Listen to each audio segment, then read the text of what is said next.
Hello everybody and welcome back to the channel, and welcome to my review of Doctor Who FLUX episode 6 titled The Vanquishers. Welcome to my review of the series finale of Doctor Who FLUX, and for anyone who watched my last review of episode 5, you'll know that I wasn't particularly looking forward to this finale, because despite reasonably enjoying the majority of FLUX, really enjoying it in certain parts, I thought the last episode was quite bad. I think particularly thinking about it more this past week, I really didn't like it. I thought it was pretty terrible and almost set itself up to fail in the finale. However, did the finale actually buckle under its own weight like I thought it would? Judging on the lead-in to it and everything that was going on and everything it had to set up? That's an interesting question. I'd say no, but I think there's two ways that you can view this finale. You can view it as an episode in and of itself, or you can view it as the conclusion to a 6-episode story. And I think when you start to think about it as the conclusion to a 6-episode story, I don't think it becomes bad, but I think certain aspects of the finale become a bit questionable, and it doesn't feel quite as satisfying as perhaps it does when you're just watching it. Because as a finale, I will commend Chibnall, because I did say in my last review that ultimately I thought that he wouldn't be able to do it. I didn't think that he could wrap everything up and make it satisfying. I thought that it was doomed to fail. And perhaps that was a bit pessimistic of me, but generally, where the last episode left off, I didn't think that it really could tie everything up satisfyingly, and ultimately it doesn't. There are some things that you're left wondering, nothing was really done with that, or what was the point of that, and there was bound to be things like that, because there just wasn't going to be enough time to tie everything together. But as a story, and I disagree with the idea that this is one serial. Like, it is, but it also isn't, if that makes any sense, because it very much reminds me of Trial of a Time Lord. Trial of a Time Lord is structured differently, but I still think that you can consider different episodes sort of, not necessarily standalone, but you can still judge them on their own terms, if that makes sense.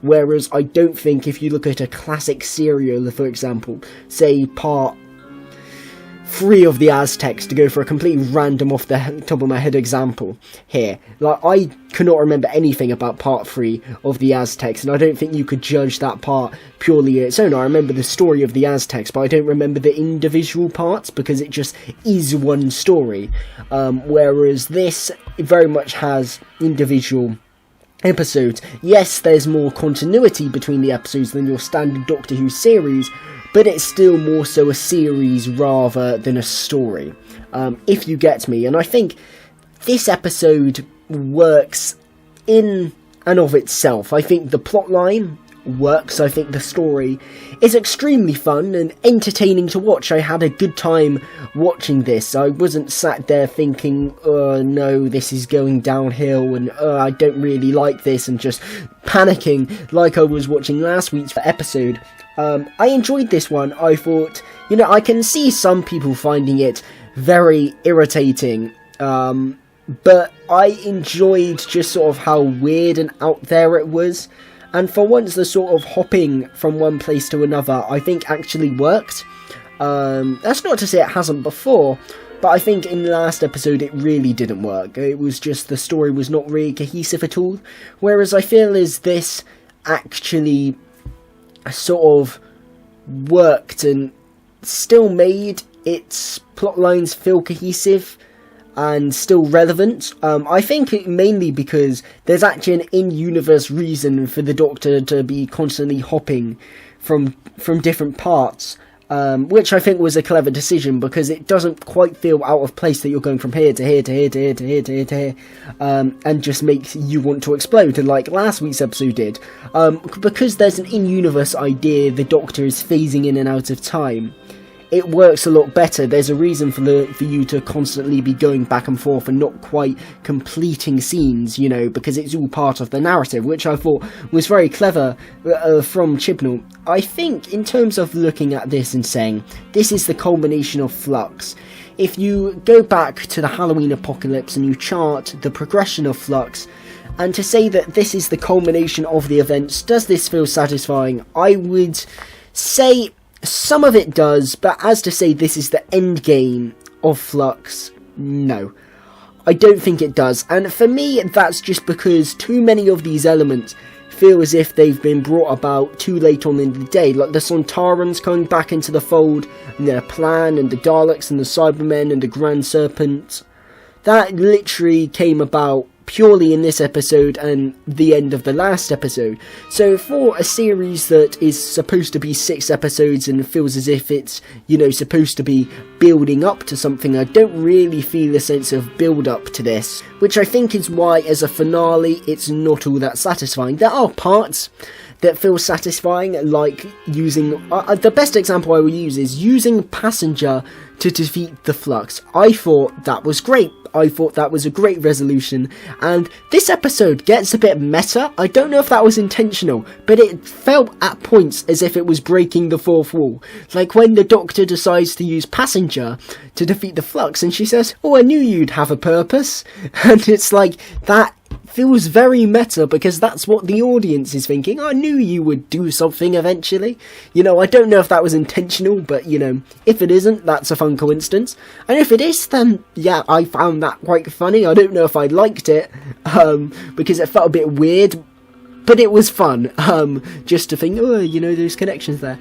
But I think the best example of this tying things together is using Passenger to destroy the Flux, because Passenger's been around, set up in other episodes, and yeah, it makes sense. You put all of the Flux into the Passenger, because Passenger in infinite, you know, landscapes inside a Passenger, so it could absorb the Flux. Yep, that makes sense. I like that. That works quite well. However, one thing I do wonder about the Passenger, and it's to do with the Ravagers as a collective, as a whole.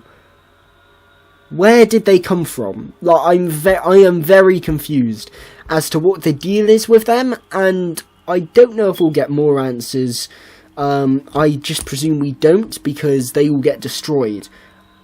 But what was their deal? Because people were sort of, you know, speculating as to whether they are Time Lords or part of the Doctor's original race. Like, they clearly have some sort of regenerative abilities.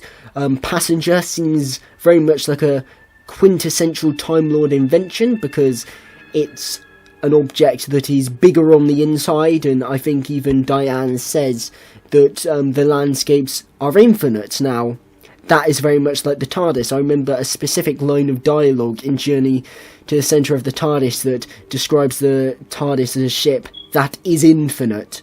So yeah, it feels very much like a Time Lord creation, and they seem to have Time Lord links and capabilities, but they're never really explicitly stated to be Time Lords or have any connection to them. They have some sort of past with the Doctor, and they're broken out to help destroy the universe by Time Lords, but they don't really seem to have any connection to the Time Lords beyond that. And I think the Ravagers, Swarm and Azure was the main thing I came out of this episode thinking, I feel as if they've really been underserved by the story. And I think part of that is because of the actors' performances were just so good. They were so... Their look was amazing, the performances, the screen presence they had, they were great. And I remember everyone was praising them in the first couple of episodes, myself included. I thought they were great, and I even made a video, cheeky plug, saying that I think they could fix Doctor Who's villain problem. Now, I may make a follow-up video to that video, because I don't think they did, and I think that's because they have been massively underserved by the story. They sort of disappeared for 3 episodes. I know they're sort of in Once Upon a Time, but not really. You know, they're kind of there, but they are just not really in episode 4 and 5 at all. They just sort of come in here, and even then they're sort of in this episode, but all they really do is give sort of vaguely villainous dialogue and just sort of stand around and posture, which they were great at. But I don't really understand what the point of them was. Like, what were they trying to achieve? I still don't understand the space versus time thing that they set up in, I think it was episode 3. I still don't understand what that's about. If someone could explain that to me, and perhaps I'm just an idiot, I'd really appreciate it, because this whole space versus time, they want to appease the physical manifestation of time. What is the Temple of Atropos? What were they doing there? You know, what were they doing in the Doctor's Division days? What's their religion? I just don't understand it. They were villainous and they were cool, but ultimately I don't understand what they wanted to achieve.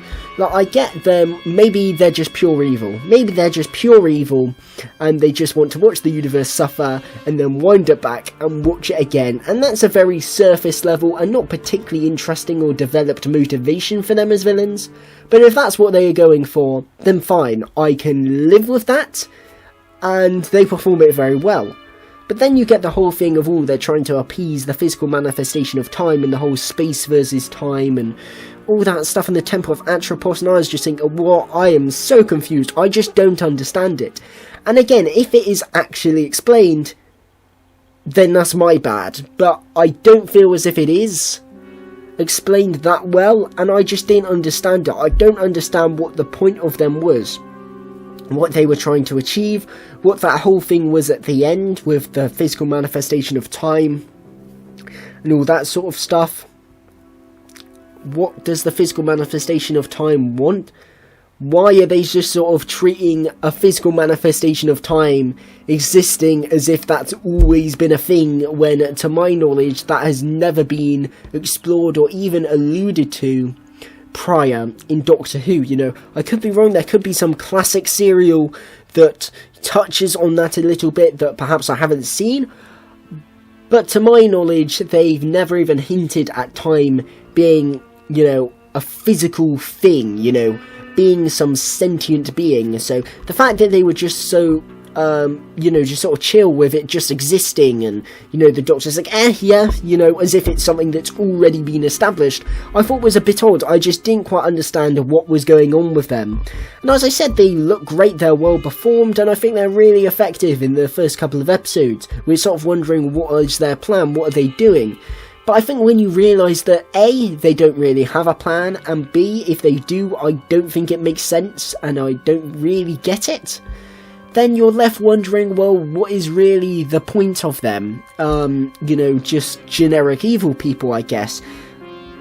You know, I think for me, there were too many villains in Flux. I think the characters of Swarmanager, Tecteun, and the Grand Serpent could have either been reduced from 3 to 2 characters, or 4, I guess, but we're counting Swarm and Azure as one collective, so from 3 to 2, or even from 3 to 1, honestly, I think one of them could have fulfilled, you know, it all, or perhaps maybe more so 3 to 2, but I think the Grand Serpent certainly should have been seeded earlier on in the series, because, you know, he had some fun interplay with the Doctor, but that was mainly just Jodie being excellent. You know, you might be thinking, George described Jodie as excellent. I really enjoyed the confrontation scene between her and the Grand Serpent. Honestly, I think it might be the best Jodie scene that she's ever done. I really thought she was quite excellent in that. Although again, that was quite odd, because it's like, I'll tell you what it reminds me of. It's like that scene in Revolution of the Daleks, when Jack Robertson's like, take me to your leader, and you're thinking, they're clearly setting up a leader. Is it going to be the Supreme Dalek? Is it going to be Davros? Is it going to be the Emperor Dalek? It's just some Dalek. And it's like, well, why allude to that and build that up if you weren't going to do anything with that? And there's a bit where the Doctor's trying to contemplate, what species is the Grand Serpent? Who is he? And we don't get an answer. That is a great scene. Jodie performs it well, and as I said, I think it might be the best Jodie Whittaker scene as the Doctor. I thought was excellent. I thought she was really good in it. But it's building up to something that just doesn't happen. It was such an odd scene, like, I thought they were going for it. I thought they were going to go, he's the Mara, and I love the Mara, and I really want them to return in the new series. I've actually come up with a story myself, which I think would be really good, not to blow my own trumpet, but I think it would be really cool, called A World Without Fear, which is my own storyline that I've created, which I think would be great to involve the Mara. I really enjoy the Mara, I really like Kinder and Snake Dance, and I'd love them to return. If the Grand Serpent was an agent of the Mara, it would feel a bit like a waste of the Mara, particularly as not many of the audience is going to know who they are, so you might as well explore them a bit. But I thought they were going there. I thought they were going to reveal him as something, but they didn't. It was quite odd in that sense. And I think the Grand Serpent is fine, but when the best thing about him is his theme, which his theme is excellent by Sega Nakanola, it's really quite good. But if the best thing about him is his theme, you know that he's a pretty underdeveloped character who doesn't really do much. And again, the Doctor says, what's your plan, with the Sontarans, but he doesn't do anything. Like, I know you could say, well, he worked his way into UNIT and deactivated the shields, but I'm sorry, the Sontarans could have done that in another way. You didn't need him there. And you could say, well, he doesn't do any harm being in this story. But I think the thing is he feels pointless, and for me, if you could remove parts of the story and nothing changes, then you sort of should, so you can dedicate time to other things. It's the same with Kate Stewart, yeah, it's fun to see her, but she doesn't really do anything in either this episode or last episode, so ultimately you could just cut her out. It's the same with Williamson, actually. I really like the idea that they do with Williamson. I like the concept in general. I love the history surrounding the Williamson tunnels, which I had no idea about before Flux. But I think it's a really interesting idea, and it is gold mine potential. It's a perfect example of what Doctor Who does best: historical, mystery, but a Doctor Who twist on it. I love that, and it is a gold mine for Doctor Who potential. And I like the idea that they give to it with the different gateways and stuff, and I like the actor who plays him. I think it's Steve Oram is the actor who plays him. Really good. He played the sort of Mad Mole type character well in the previous episodes, just being a weirdo, and he's very entertaining. But in this, in the few sort of dramatic and drama-filled scenes and emotional scenes that you get with Williamson, he performed them excellently well. I thought he was excellent, but I was really sad to see him just leave the story. Like, that felt quite unnecessary, and it almost felt as if, well, why are you here? Like, what is your point? And again, with the Williamson tunnels, I enjoyed the ideas behind them, but again, I'm sort of thinking, well, what was the point of them? You know what I mean? Like, they didn't really fulfill a purpose to me. And I think that's the thing. As an episode, it works, it's enjoyable. But I think the more you think about the stuff tied up by the Flux, I think a lot of it just sort of seems either not needed or just sort of wasted potential. I think the Williamson tunnels and Williamson himself is very much wasted potential. Same with Swarm and Azure. And ultimately, they feel as if you could cut them out of the story and nothing changes, and that's a shame for me. I think the problem with this series is it had a bit of an identity crisis. Did it want to be a series with connection that still has standalone stories, or did it want to be one story? And I think for me, that's probably where this series falls down, because it almost feels as if we've only had 6 episodes, and it feels as if there's lots of stuff that needed a lot more time to really prove its relevance to the story. I feel as if, as good as War of the Sontarans was, and I wasn't as hot on it as other people, but it was a pretty decent Sontaran story, one of the better Chibnall scripts. You ultimately, yes, it sets up the Sontarans, but ultimately you probably could have cut it. Same with Once Upon a Time, ultimately, that story doesn't really progress the series at all. It sort of sets up Swarm and Azure's motivation, but that doesn't really come to anything. I still don't understand what that is. And the sort of visions that Dan has, and Yaz has doesn't really come to anything either. So while the episode is a fun experiment, we don't really learn much about the series. It doesn't progress the series that much. And neither does Village of the Angels. And neither does Survivors of the Flux. If you sort of see what I mean, I don't think this series progresses the story as much as it should have done. The Flux as a concept very much seems as if it stays static from the end of episode 1 to now. Again with Belle and Vinda, like what they didn't really feel as if they did much. I guess you could say Vinda and Diane, you know, them being in the passenger, it sort of works because then, you know, the passenger comes back. I get that. And I sort of understand what Belle was supposed to do. She is supposed to show the universe mid-flux while our characters can't explore that. I get that. But I think in terms of screen time, it very much feels as if we've just sort of been going off in random adventures. And the Flux is just sort of a backdrop. It's odd. I think that this story, I want to focus on positives, because I very much feel as if I've been speaking about the series more broadly and missed opportunities, but focusing on this episode, what did I like?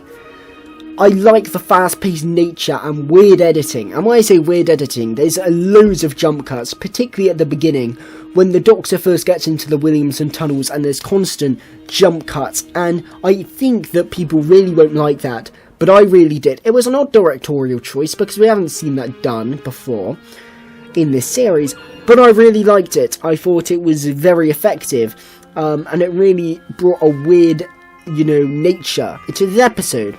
And I thought it worked extremely well. I thought the directing as a whole was very good in this episode.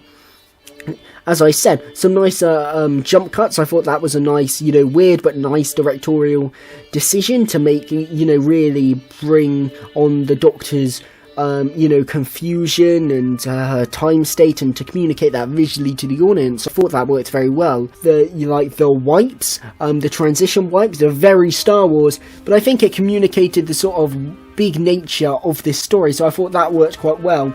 In giving the episode a sense of flavour and a sense of style, this episode had that, and I don't think other Chibnall episodes had. And I think a lot of that's down to the editing and the direction and the score, actually. I think without that, this episode doesn't work nearly as well as it does as a self-contained story. As a piece of entertainment, I think it worked extremely well. And as I said, I think the cutting from the tunnels to the Sontaran ships to Passenger to the Division headquarters all works very well, and I think the story handled those cuts well and handled those ongoing stories very well. I like the sort of threateningness that Swarm and Azure have, that the Doctor isn't truly safe, the sort of teasing with the fob watch. I thought that worked quite well. That house that people are saying, is it the Lung Barrow house? I don't feel as if we've fully, you know, forgone the Timeless Child stuff. That is coming back, almost certainly, because there's still things there. The Doctor has the access to her memories. I still think that that's going to come up again, and I think the Roof Doctor is going to return, because she's barely in this series. I think, considering she didn't return for this finale, in Once Upon a Time, that scene where it flicks between the Roof Doctor and Jodie, I really think it just should have been the Roof Doctor. I think Jodie's excellent in those scenes, but ultimately, given she doesn't appear in the rest of the series, probably should have dedicated that time to Jo Martin. But yeah, given she didn't return, given the Doctor's got the fob watch now, that's going to return, you know, certainly. That is certainly going to return. And we get a tease for the Master. I don't know why the Doctor was like, what do you mean? It's pretty obvious, Doctor, you've been doing this for a while. You know, whenever someone mentions Master, you know, in a regular sentence, you know that it's probably teasing the Master's return. You should probably watch out for the Master. Probably gonna run into him in a minute, you know. Yeah, obviously the Master's going to return, and that's going to involve the Timeless Child, the Roof Doctor, probably Jodie's final episode. Given it's exploring the Doctor's origins, the BBC's centenary special, I can see that working quite well, hand in hand, whether you like it or not. It's it's a tough one, isn't it? Because on one hand, I don't want them to reveal the Doctor's past, but on the other, you've set all of this stuff up, so you sort of gotta do it, otherwise what's the point? It's a sort of catch-22, you're damned if you do and you're damned if you don't. But that's probably why Chibnall should have never created a story arc like this, but that's besides the point. Yeah, I thought the resolution of all that stuff was probably quite good. I think that there was no time to answer the Doctor's questions and give the audience the Doctor's past.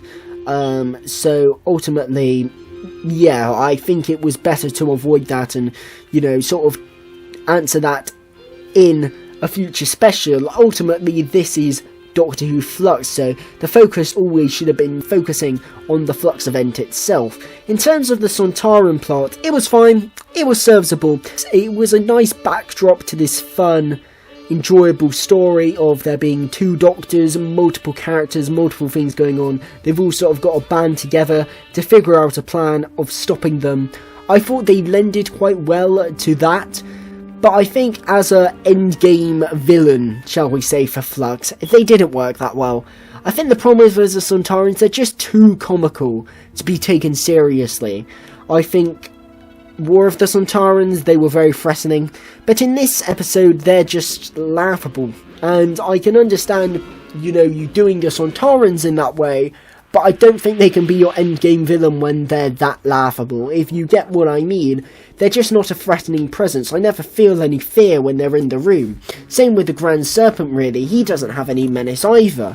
It's only really Swarm and Azure, I think, that do actually appear menacing.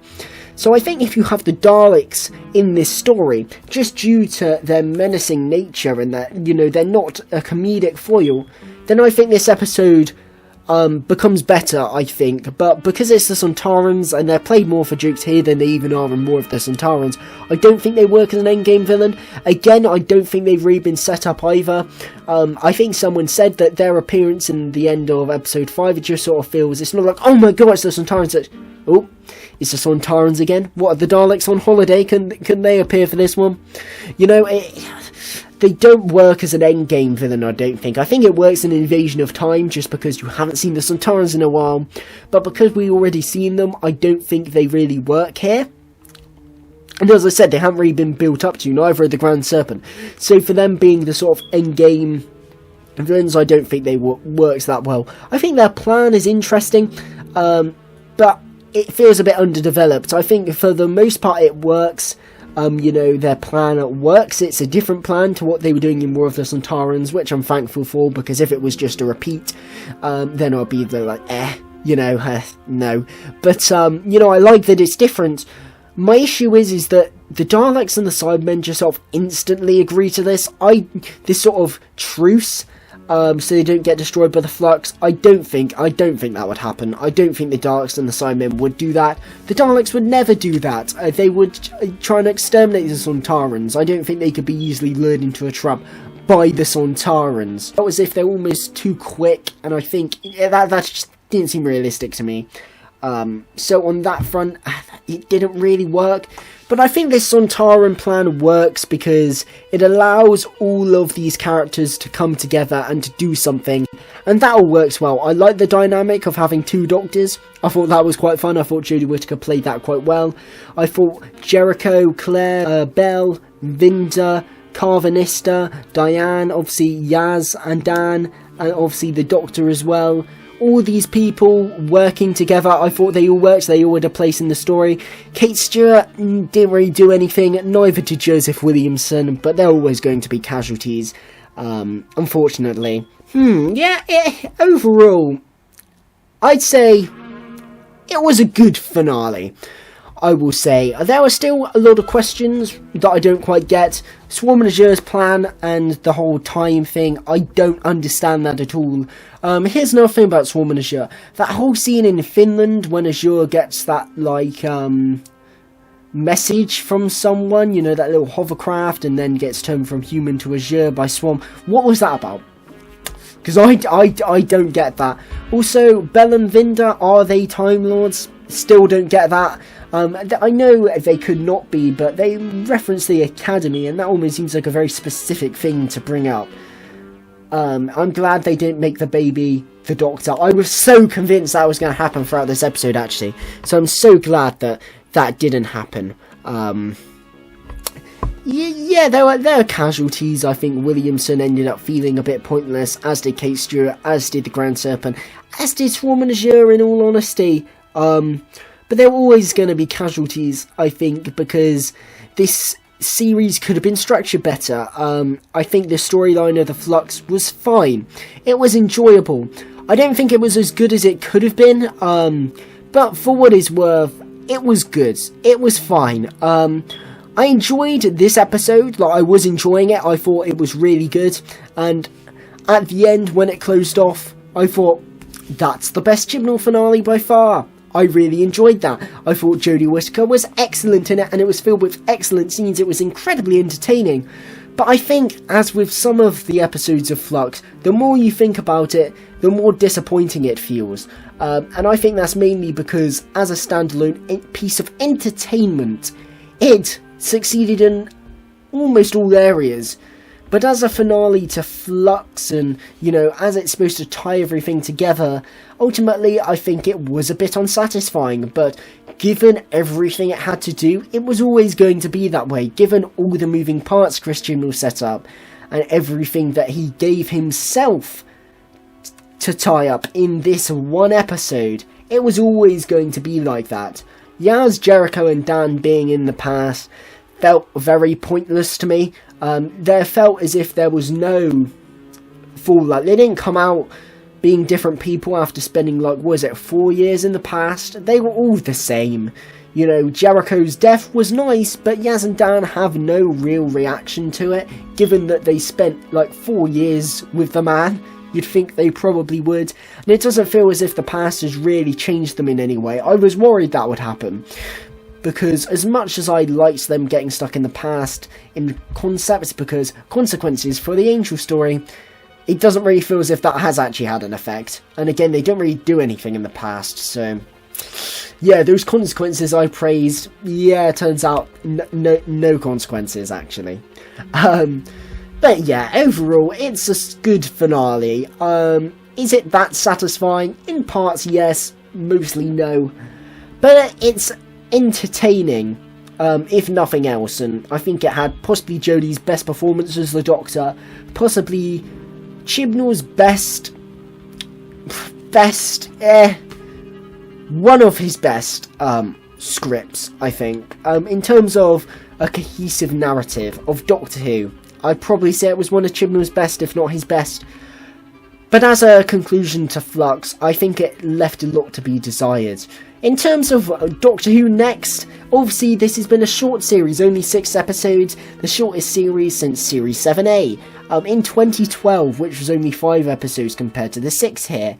I still have vivid memories of watching Series 7A. I remember being out for, I think it was my nan's birthday, in Frank and Benny's, and seeing The Power of 3 on the telly in there, and thinking, oh, I can't look at that telly because I'll get spoiled, because I can't watch this at the moment because I'm at my nan's birthday, so I'll just have to wait until I get home to watch The Power of 3. It just manifested a little irrelevant memory for you guys there, but yeah, I remember thinking that 7A didn't feel particularly short, but then again, I was 8 years old, and this was my first series of Doctor Who I watched live, so ultimately I had nothing to compare it to, so it didn't feel particularly short. But then whenever you reach episode 5 in any other series, you look back and you think, Christ, it feels like we've had this for no time at all, and that would have been all that Series 7A was. You know, there's barely any Doctor Who on that there. But similar to 7A, this, while it feels as if it's gone quickly, it does feel relatively complete. I'm not sitting here and thinking, Christ, that didn't seem as if that was much Doctor Who. It feels as if the length of an actual series, I don't know whether that's because of the interconnectivity in it being one story in inverted commas, it felt more satisfying. It didn't feel as if we sort of got nothing. It felt as if we got a fair amount of Doctor Who. It feels like we got more Doctor Who than we actually did. But also, it was a shorter run. But Doctor Who isn't going away for that long. Similar to 7A, and Doctor Who is actually right round the corner, but it's more round the corner than 7A, because in less than a month's time, Doctor Who is returning. A New Year's Day special. Eve of the Daleks, sort of sad they didn't go for another R, but then again, Resolution doesn't have that of the Daleks, so they really missed a trick with this Dalek trilogy. Seriously, naming all over the place. But I'm very excited for this one. I know I've got my hopes up for Chibnall Dalek stories in the past, and neither of them have really been that good. But this concept seems genius. I didn't really get this from the Next On trailer, didn't really explain all that much. But I think it was the BBC America trailer. Really explains what the plot of this actually is. And essentially it's Groundhog Day with the Daleks. That's genius. That's truly genius, and yeah, I'm looking forward to that one because it sets to be a very good episode. Fingers crossed. It's good to see that Doctor Who isn't that far away, even after ending the series, and then we've got a special in April, I think. Don't quote me on that, I think we do. So ultimately, Doctor Who, we're pretty well provided with Doctor Who in the next few months, which is good because I'm bored of long waits between series. So yes, thank you guys for watching. I hope you enjoyed my review of The Vanquishers. You know, ultimately I was a bit mixed. It's satisfying in one way, not satisfying in another. I think I'll probably do a couple more videos, you know, touching on the fallout of Flux, you know, as a series as a whole. Is it satisfying? I may even watch episode 1 to 6 again, sort of binge it all to see if watching it in that way really changes the viewing landscape that much. Does it feel more satisfying and more cohesive? Does it do the opposite? I don't know. Who will find out. I might actually even start up the podcast again and hear more people's different opinions on the Flux, because I've been flirting with bringing back the podcast for a while. I actually flirted with bringing it back during Flux, but ultimately I just didn't have the time really, because I've got coursework and uni personal statements and applications and all this kind of stuff, so I was a bit busy, so ultimately I couldn't really bring the podcast back. But I do want to do it after Flux now. I've got a bit more time, so I'm thinking of doing that again, and yeah, you're just going to get more videos from me sort of summing up Flux. You've probably a video on the whole series is most likely incoming. So yeah, if you enjoy this video, hit like, and obviously if you want to see those videos, then hit subscribe. What do you think of Doctor Who FLUX The Vanquishers, and Doctor Who FLUX as a whole? Did you enjoy it? Did you not? Did you think it was satisfying? Do you think it all came together cohesively? Do you think it was one big mess? Whatever you think, draw your thoughts in the comment section below. I'd be really interested to hear your thoughts. But yes, thank you guys for watching, and of course, a goodbye.